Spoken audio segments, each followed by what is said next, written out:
the Master Cat, or Puss in Boots. Once upon a time, there was a miller who left no more riches to the three sons he had than his mill, his ass, and his cat. The division was soon made. Neither the lawyer nor the attorney was sent for. They would soon have eaten up all the poor property. The eldest had the mill, the second the ass, and the youngest nothing but the cat. The youngest, as we can understand, was quite unhappy at having so poor a share. "My brothers," said he, "may get their living handsomely enough by joining their stocks together. But for my part, when I have eaten up my cat and made me a muff of his skin, I must die of hunger." The cat, who heard all this, without appearing to take any notice, said to him with a grave and serious air, "Do not thus afflict yourself. My master, you have nothing else to do but to give me a bag and get a pair of boots made for me, that I may scamper through the brambles, and you shall see that you have not so poor a portion in me as you think." Though the cat's master did not think much of what he said, he had seen him play such cunning tricks to catch rats and mice, hanging himself by the heels or hiding himself in the meal, to make believe he was dead, that he did not altogether despair of his helping him in his misery. When the cat had what he asked for, he booted himself very gallantly, and putting his bag about his neck, he held the strings of it in his two forepaws, and went into a warren where was a great number of rabbits. He put bran and sowed thistle into his bag, and stretching out at length, as if he were dead, he waited for some young rabbits not yet acquainted with the deceits of the world, to come and rummage his bag for what he had put into it. Scarcely was he settled, but he had what he wanted. A rash and foolish young rabbit jumped into his bag, and Monsieur Puss, immediately drawing close the strings, took him and killed him at once. Proud of his prey, he went with it to the palace, and asked to speak with the king.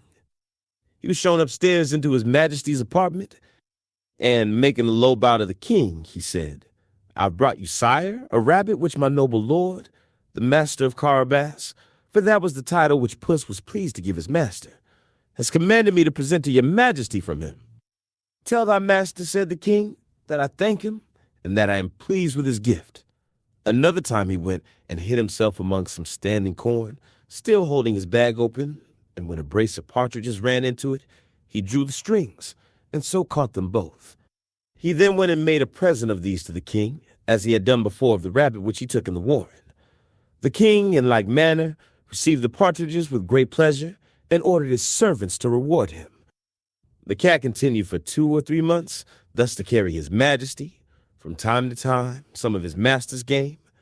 One day when he knew that the king was to take the air along the riverside with his daughter, the most beautiful princess in the world, he said to his master, "If you will follow my advice, your fortune is made. You have nothing else to do but go and bathe in the river, just at the spot I shall show you, and leave the rest to me." The Marquis of Carabas did what the cat advised him to, without knowing what could be the use of doing it.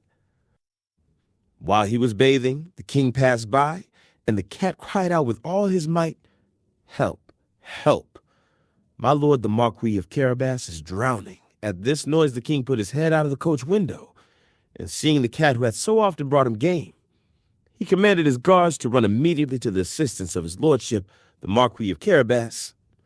While they were drawing the poor Marquis out of the river, the cat came up to the coach and told the king that, while his master was bathing, they came by some rogues, who ran off with his clothes, though he had cried out, "Thieves, thieves," several times, as loud as he could. The cunning cat had hidden the clothes under a great stone. The king immediately commanded the officers of his wardrobe to run and fetch one of his best suits for the Lord Marquis of Carabas. The king was extremely polite to him, and as the fine clothes he had given him set off his good looks, for he was well made and handsome, the king's daughter found him very much to her liking, and the Marquis of Carabas had no sooner cast 2 or 3 respectful and somewhat tender glances than she fell in love with him to distraction. The king would have him come into the coach and take part in the airing. The cat, overjoyed to see his plan begin to succeed, marched on before, and, meeting with some countrymen who were mowing a meadow, he said to them, "Good people, you who are mowing, if you do not tell the king that the meadow you mow belongs to my lord Marquis of Carabas, you shall be chopped as small as herbs for the pot." The king did not fail to ask the mowers to whom the meadow they were mowing belonged. to my lord Marquis of Carabas? Answered they all together, for the cat's threat had made them afraid. You have a good property there, said the king to the Marquis of Carabas. You see, sire, said the Marquis, this is a meadow which never fails to yield a plentiful harvest every year. The master cat, who went still on before, met with some reapers and said to them, Good people, you who are reaping, if you do not say that all this corn belongs to the Marquis of Carabas, you shall be chopped as small as herbs for the pot. The king, who passed by a moment after, wished to know to whom belonged all that corn, which he then saw. To my lord Marquis of Carabas, replied the reapers, and the king was very well pleased with it, as well as the Marquis, whom he congratulated thereupon. The master cat, who went always before, said the same thing to all he met, and the king was astonished at the vast estates of my lord Marquis of Carabas. Monsieur Puss came at last to a stately castle, the master of which was an ogre, the richest ever known, for all the lands which the king had then passed through belonged to this castle. The cat, who had taken care to inform himself who this ogre was and what he could do, asked to speak with him, saying he could not pass so near his castle without having the honor of paying his respects to him. The ogre received him as civilly as an ogre could do, and made him sit down. I have been assured, said the cat, that you have the gift of being able to change yourself into all sorts of creatures you have a mind to. That you can, for example, transform yourself into a lion or elephant and the like. That is true, answered the ogre roughly, and to convince you, you shall see me now become a lion. Puss was so terrified at the sight of a lion so near him that he immediately climbed into the gutter, not without much trouble and danger, because of his boots, which were of no use at all to him for walking upon the tiles. A little while after, when Puss saw that the ogre had resumed his natural form, he came down, and owned he had been very much frightened. I have, moreover, been informed, said the cat, but I know not how to believe it, that you have also the power to take on you the shape of the smallest animals, for example, to change yourself into a rat or a mouse. But I must own to you, I take this to be impossible. Impossible, cried the ogre, you shall see. And at the same time he changed himself into a mouse and began to run about the floor. Puss no sooner perceived this than he fell upon him and ate him up.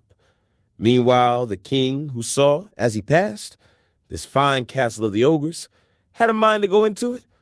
Puss, who heard the noise of his majesty's coach coming over the drawbridge, ran out and said to the king, Your majesty is welcome to this castle of my lord Marquis of Carabas.